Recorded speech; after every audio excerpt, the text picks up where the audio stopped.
Hello, good morning students. Now I am going to teach you class 10 chapter number 1 real number. Here we know that what is real number.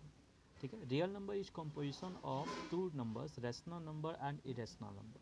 As we know that what is rational number, what is irrational number, that number which can be written in the form of p upon q, where q is not equal to 0 but p is form p may be any integer or positive or negative. Irrational number, that number which cannot be written in the form of p upon q, जो number जो आपका p upon q के form में नहीं लिखा जाएगा उसे हम क्या कहेंगे, इरेशनल नंबर कहेंगे. ठीक है, रेशनल नंबर के अंदर इसके 3 पार्ट्स होते हैं. पहला पार्ट होता है नेचुरल नंबर, दूसरा पार्ट होता है होल नंबर और तीसरा पार्ट होता है इंटीजर. नेचुरल नंबर किसे कहते हैं, कोई भी नंबर जिसे हम काउंटिंग कर सकते हैं, जो भी नंबर जिसे हम काउंट करते हैं. जैसे किसी नंबर को काउंट करना होता है, जैसे पेन है, कितना है तो 1 है, तो इसको हम लोग काउंट करते हैं ना, जिस नंबर से काउंट करेंगे उसे हम लोग क्या कहेंगे, नेचुरल नंबर कहेंगे. होल नंबर, सभी नेचुरल नंबर किसके साथ, 0 के साथ हो जाएंगे. जितने भी नेचुरल नंबर है, नेचुरल नंबर कौन कौन से हैं, तो 1 से लेकर इन्फिनाइट तक. ठीक है, अब वो सभी जब इनके साथ जब 0 जुड़ जाता है तो उसे हम क्या कहते हैं, होल नंबर कहते हैं. इंटीजर, जितने भी होल नंबर है उनके साथ नेगेटिव नंबर आ जाए. ठीक है, तो उनको हम लोग क्या कहेंगे, इंटीजर कहेंगे. और वी कैन से दैट जो भी नंबर, जो भी पॉजिटिव और नेगेटिव नंबर के साथ 0 आ जाती है तो उसे हम क्या कहते हैं, इंटीजर कहते हैं. इरेशनल नंबर, इरेशनल नंबर आपने क्लास 10 क्लास 9 में पढ़ा था. टर्मिनेटिंग, नॉन टर्मिनेटिंग, आप डेसिमल के बारे में जानकारी कर चुके हो, तो उसी के आधार पर हम इसे डिफाइन कर सकते हैं. इरेशनल नंबर जिसे हम पी बाई क्यू के फॉर्म में नहीं लिख सकते हैं, या फिर वैसे डेसिमल नंबर जो कि नॉन टर्मिनेटिंग होते हैं, मतलब कि जिसका एंडिंग नहीं होता है और वो रिपीटिंग नहीं करते हैं, वैसे हम लोग डेसिमल नंबर को क्या कहते हैं, इरेशनल नंबर कहते हैं. या फिर square root of those number which is not perfect square, किसी भी नंबर का स्क्वायर रूट जो कि परफेक्ट नहीं होता है उसे हम लोग क्या कहेंगे, उसे हम लोग कहेंगे इरेशनल नंबर. और जैसे कि पाई, आज फॉर एग्जांपल रूट टू क्या हो जाएगा बेटा, इरेशनल नंबर हो जाएगा. क्यों इरेशनल नंबर हो जाएगा, क्योंकि रूट 2 का कोई परफेक्ट आपका स्क्वायर रूटिंग नहीं हो पाता. इस प्रकार से हम कह सकते हैं कि इरेशनल नंबर क्या कराएगा, तो इरेशनल नंबर जो होगा ऐसे नंबर कहे जाएंगे जिनका स्क्वायर रूट परफेक्ट स्क्वायर नहीं होता. इस चैप्टर में बेसिकली हम लोग जो यहाँ थ्योरम पढ़ेंगे, इक्विलिब्रियम डिवीजन लेमना और इक्विलिब्रियम डिवीजन एल्गोरिथम. ठीक है, सबसे पहले लेमना हम समझते हैं. लेमा किसे कहते हैं, तो लेमा जो एक हेल्पिंग थ्योरम है. लेमा का मतलब एक प्रूव स्टेटमेंट है जिसका यूज करके हम दूसरे स्टेटमेंट को प्रूव करने की कोशिश करते हैं. ठीक है, it is not theorem, it is not theorem. Lemma जो एक थ्योरम नहीं है, क्योंकि यह किसी दूसरी चीज़ की मदद से इसको प्रूव करने के यूज़ किया जाता है. इस प्रकार से इसे हम क्या कहते हैं, लेमा कहते हैं. एल्गोरिथम, एल्गोरिथम कहते हैं एक सीरीज होता है, एक श्रृंखला होती है जिसमें वेल डिफाइंड स्टेप्स मौजूद होते हैं और जिसका प्रयोग करके हम लोग जो किसी प्रकार के खास प्रकार के प्रॉब्लम को सॉर्ट आउट करते हैं, यानी उसको सॉल्व करते हैं. तो इस प्रकार से हम उसे क्या कहते हैं, एल्गोरिथम कहते हैं. इस इक्विलिब्रियम डिवीजन एल्गोरिथम का प्रयोग साधारणतः हम लोग जो है एचसीएफ फाइंड करने के, दो नंबरों के बीच के एचसीएफ निकालने के लिए प्रयोग करते हैं. सबसे पहले हम ये बेसिकली समझना स्टार्ट करेंगे what is equilibrium division Lemna, क्योंकि लेमा के आधार पे ही आपका जो है एल्गोरिथम भी मौजूद होगा. According to equilibrium division lemma, जिसे हम लोग ईडीएल के नाम से भी लिख सकते हैं, ईडीएल भी लिख सकते हैं शॉर्ट फॉर्म में. तो मान लेते हैं कि ए और बी दो आपके पॉजिटिव इंटीजर हैं, जहाँ पर ए जो है ग्रेटर है बी से. तो जब आप इसे डिवाइड करोगे बेटा, तो b is equal to, b जब डिवाइड करेगा ए से तो उसका कोई ना कोई क्वेश्चन निकल के आएगा और कुछ से कुछ उसका रिमाइंडर होगा. हम सभी बहुत पहले ही क्लास 4 में पढ़ चुके हैं और 5th में कि dividend is equal to divisor multiply question plus remainder. ठीक है, तो इस प्रकार से ए इक्वल टू क्या लिखा जाएगा, तो ए क्या है, डिविडेंट है, बी क्या है, डिवाइसर है, क्यू क्या है, क्वेश्चन है, आर क्या है, रिमाइंडर है. तो इस प्रकार से ए को हम लिख सकते हैं बी मल्टीप्लाई क्यू, क्योंकि डिवाइसर मल्टीप्लाई क्वेश्चन होता है, अब प्लस रिमाइंडर. जहाँ पर आपका आर जो होगा वो हरदम 0 से बड़ा या बराबर, लेकिन हरदम बी से या डिवाइसर से हरदम क्या होता है, छोटा. जैसे आज फॉर एग्जाम्पल लेना चाहें तो हम यहाँ देख सकते हैं कि 7 को हम डिवाइड करते हैं किससे, 3 से. तो यानी हम लोग का 3 क्या हो गया, डिवाइसर हो गया, और 7 क्या हो गया, डिविडेंट हो गया. तो जब कभी हम डिवाइड करेंगे तो यहाँ जो रिमाइंडर निकल के आएगा वो आपका जो होगा क्या होगा, 3 से छोटा होगा, 3 से छोटा होगा, बट ग्रेटर देन और इक्वल टू किसके होगा, 0. इसका अर्थ ये होगा कि रिमाइंडर जो हो सकता है वो या तो 1 हो सकता है, या तो 0 हो सकता है, या तो 2 हो सकता है, कभी भी 3 नहीं होगा. चलो देखते हैं एग्जाम्पल के तौर पे. जब हमने 3 से डिवाइड किया 7 को, तो इस प्रकार से हमारा रिमाइंडर क्या निकल के आया, 1 आया। तो यानी यहाँ पर हम देख सकते हैं आर जो होगा वो किसके बराबर है, तो आर जो है वो आपका 0 से लेकर 3 के बीच में पाया गया। ठीक है, तो यहाँ रिमाइंडर क्या है, 1 है जो कि लेस देन 3 है, लेकिन ये किसके बीच में, 0 और 3 के बीच में, लेकिन साथ ही साथ ये ग्रेटर देन है 0 से, लेकिन लेस देन है किसके, 3 के। दूसरा एग्जांपल लेते हैं, जब हम 3 से 8 को डिवाइड करते हैं तो यहाँ पर हम लोग रिमाइंडर क्या निकल के आता है, 2। तो यानी हम जब कभी किसी नंबर को 3 से डिवाइड करेंगे तो उसका रिमाइंडर क्या क्या हो सकता है, तो 0 हो सकता है, 1 हो सकता है और यहाँ पर 2 हो सकता है, कभी भी 3 या 4 नहीं हो सकता। इसका अर्थ ये हुआ कि रिमाइंडर जो होता है बेटा हरदम किससे छोटा होता है, तो डिवाइसर से छोटा होता है।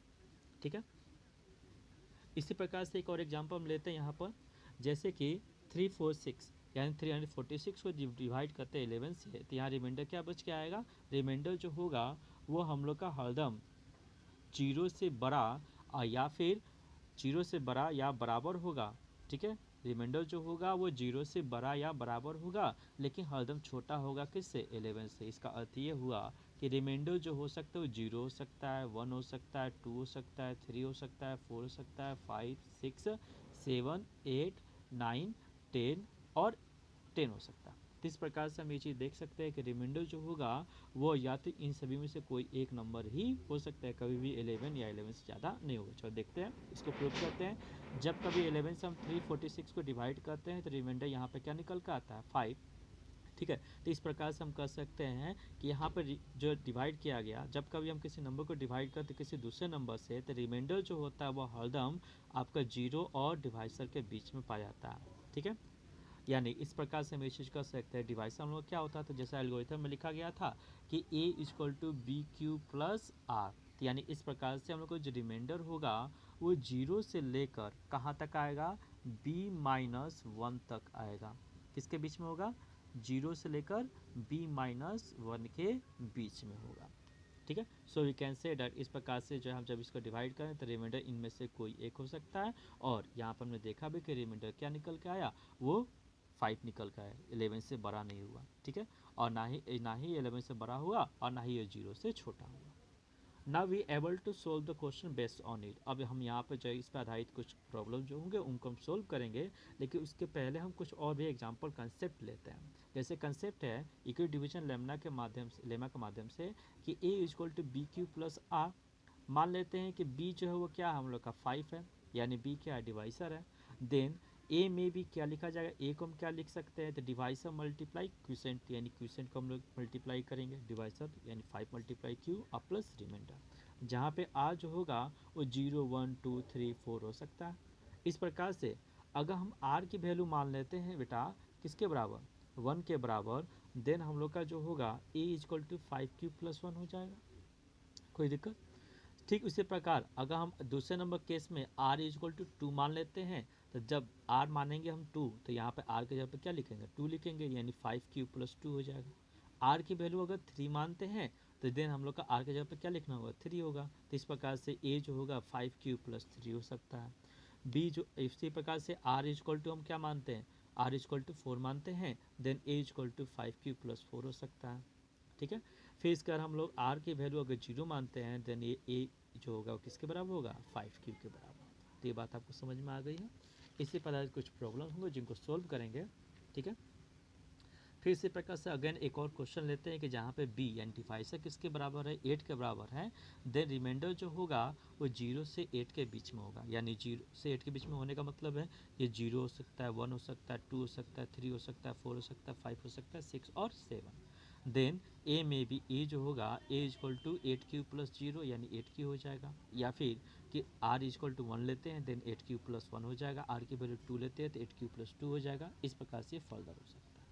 इस पर आधारित कुछ प्रॉब्लम्स जो कि एनसीईआरटी बेस्ड होंगे, ये जैसे कि एग्जांपल क्वेश्चन है आपका, so that every positive even integer is in the form of 2q and the odd integer is in the form of the 2q plus 1। यहाँ शो करना है कि जितने भी पॉजिटिव, ठीक है, इवन नंबर क्या होता है आप सभी जानते हो, दोस्त number which is divisible by 2। जो भी नंबर 2 से डिविजिबल होगा उसे क्या कहेंगे, इवन कहेंगे। जो भी नंबर 2 से डिविजिबल नहीं होगा उसे क्या कहेंगे, ऑड कहेंगे। तो जो भी आपका पॉजिटिव इंटीजर होंगे उनको शो करना किसके फॉर्म में, 2q के फॉर्म में, और जो भी आपके ऑड इंटीजर वो किसके फॉर्म में है, 2q+1। यहाँ पर हम देख रहे हैं कि यहाँ डिवाइसर क्या दिया गया, 2 दिया गया, इसलिए हम लोग का b किसके बराबर होगा, 2 का। मान लेते हैं कि a जो एक पॉजिटिव इंटीजर है और b किसके बराबर है, 2। देयरफॉर इक्विड डिवीजन लेमा के माध्यम से हम लिख सकते हैं a = 2q+r, जहाँ पे r जो होगा वो 0 से बड़ा या बराबर होगा, लेकिन छोटा किससे होगा, b से। इस प्रकार से r की वैल्यू किसके बराबर, 0 और 1 के बीच में। देयरफॉर मान लेते हैं कि a = bq+r है, a की वैल्यू क्या है, bq+r।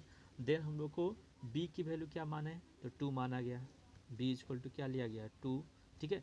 और यहाँ पर हम लोग का हो जाएगा केस नंबर 1 में, जब हम लोग का r किसके बराबर हो, 0 के, देन हम लोग का 2q+0, ठीक है।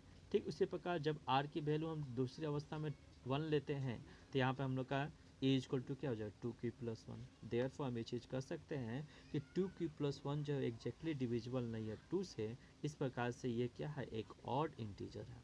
और जबकि 2q जो है वो आपका 2 से जो एग्जैक्टली डिविजिबल है, सो इस प्रकार से इवन नंबर है। इस प्रकार से हमें चीज़ प्रूव होता है कि जितने पॉजिटिव इंटीजर होते हैं वो आपके ऑड और इवन वो आपके 2q और 2q+1 के फॉर्म में होते हैं।